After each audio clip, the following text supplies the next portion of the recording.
इस बात को लेकर बड़ा मुझे आश्चर्य होता है कि अगर ये घटना सहारनपुर में हो जाती, मैं कसम खा के कह रहा, उमेश कुमार जिंदा वापस नहीं जाता।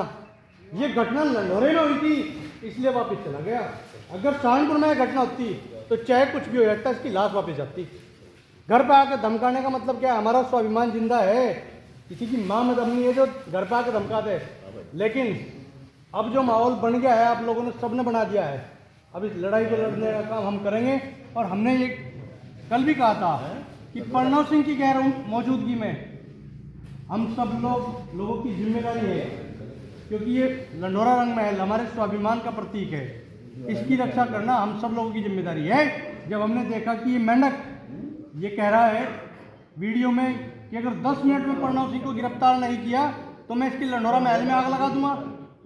इसकी मां ने इतना दूध नहीं पिया है जो यहाँ आके भी दिखा दे। हम आगे हैं यहाँ। ये लंढोरा पहले सहारनपुर में ही था, ये लक्सर क्षेत्र पूरा सहारनपुर में था। ये सहारनपुर की रियासत है और इसकी जिम्मेदारी जितनी आपकी है उतनी हमारी भी है। रानी बाजार आज भी सहारनपुर में मौजूद है, आज भी यहाँ से शॉपिंग करने के लिए वहाँ जाती थी। तो ये तो हमारे लिए गर्व की बात है, हमारी एक रियासत है या ये हमारे स्वाभिमान का प्रतीक है। पहले जो हो लिया, अब तो ये है कि हम सब लोग यहाँ पे डटे हुए हैं। और भाई पंचायत भी अगर आप लोग चाहोगे चाहे यहाँ कर लो चाहे वहाँ कर लो, जहाँ आपकी मर्जी। लेकिन इस बात का जो इन्होंने कहा है कि हमारे सब लोग तो आज भी आने के लिए तैयार थे दिन में भी, लेकिन फिर हमारी मीटिंग थोड़ी लेट हुई और उसमें हम लोग लेट हो गए। लेकिन यह है कि अब यहीं पर रहेंगे परमानेंट और आप सब लोगों के साथ कंधे से कंधा मिलाकर इस लड़ाई को लड़ने का काम करेंगे। बाकी जो न्यायिक कानून की जो है सारा व्यवस्था, जो हमारे अभी भाई साहब थे अभी सैनी साहब वो बता रहे थे कि अभी हाई कोर्ट जाना है। मैंने कहा जी आप लड़ो न्यायालय में, हम लड़ेंगे यहाँ पे, क्योंकि जब तक प्रेशर सरकार पर नहीं बनेगा तब तक नहीं काम चलने वाला है। और दूसरी बात, मन बना लो पूरा, अगर प्रशासन ने एक तरफा कार्रवाई करने का काम किया तो दिल्ली का चुनाव है 5 तारीख को, और दिल्ली के अंदर हमारी संख्या है बहुत बढ़िया। हम ये वादा करते हैं कि भाई लंढोरा से एक बात जाएगी और दिल्ली के अंदर सरकार बनाने का ख्वाब नहीं बदल जाएगा। भारतीय जनता पार्टी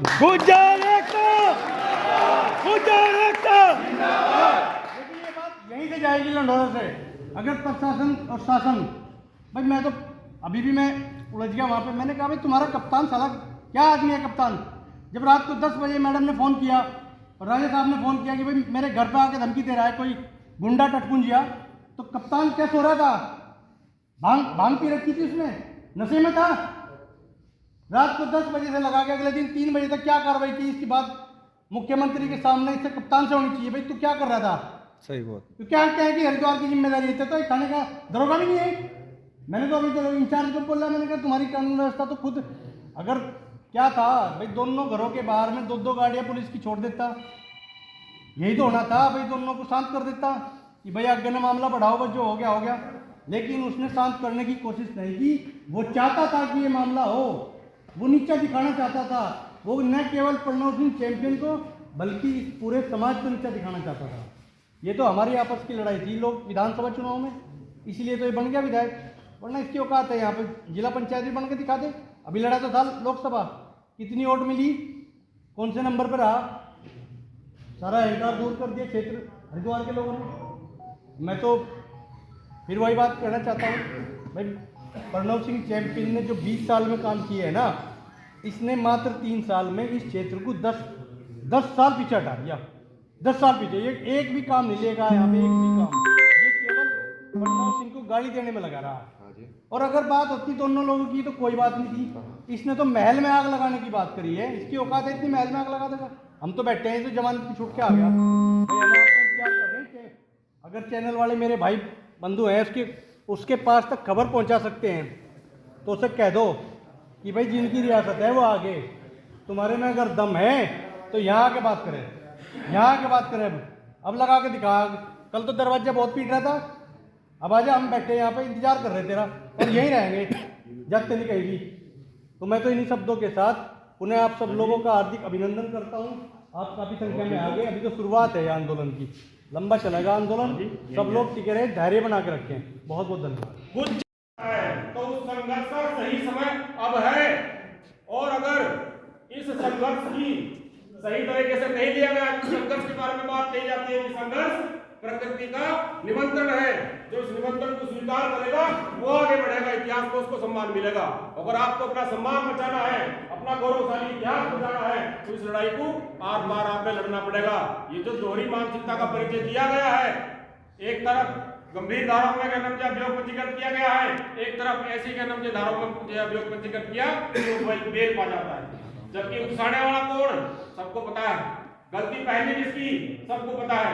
ठीक है, सोशल मीडिया पर क्या नाम से कुछ समय से बात चल रहा था, वो अलग विषय है, लेकिन हमारी रियासत पे, हमारी नाक पे, हमारी मान सम्मान पे रात्रि के समय चढ़कर धावा कौन बोलता है?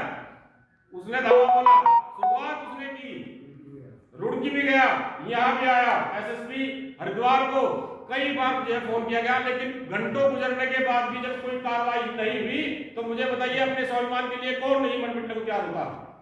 राजा साहब ने उस क्रिया की प्रतिक्रिया दी, उसे बताने का और चेताने का काम किया कि आप जो कहना ये भूल आपके दिमाग में भ्रम है, इसे आप दूर कर लीजिए। ये वो समाज है, ये वीरों का वो समाज है, गुर्जर समाज, जिसने पहली क्रांति, आजादी की पहली लौ जलाने का काम इस समाज ने किया है। तो आपकी हिम्मत कैसे होगी कहने की कि आप हमारी रियासत को, हमारे समाज को इस तरह से ललकार देंगे? मैं हमारी एफआईआर 24 घंटे के बाद, एक दिन के बाद पहले हम पे एफआईआर होती है, हमारी तरफ से एफआईआर तो बाद में होती है। मित्रों, जब पता लगता है कि क्या नाम से समाज में उबाल आने के बाद हो चुका है, समाज वह आक्रोशित हो गया है, समाज में रोष व्याप्त है, तब हमारी एफआईआर दर्ज की जाती है, ताकि ये लगे, एक लॉलीपॉप लगे कि हमने दोनों तरफ कार्रवाई कर दी है। जबकि बता रहे हैं, सोशल मीडिया के माध्यम से जानकारी मिल रही है कि वो बेल पा चुका है। क्या आप सब उपस्थित लोग इस कार्रवाई से संतुष्ट हैं? नहीं। संतुष्ट हैं? तो इस लड़ाई को आगे ले जाया जाए। ठीक है, चौधरी वीरेंद्र सिंह जी के नेतृत्व में उनसे सीधा भूमिका की रणनीति के ज्ञान में हमने उसके बारे में विस्तार से बतावें, और जो ये जोश इसे एक सही दिशा देने का काम करें, ताकि सकारात्मक प्रभाव पड़कर के अंदर संघर्ष के बाद विजय हासिल हो।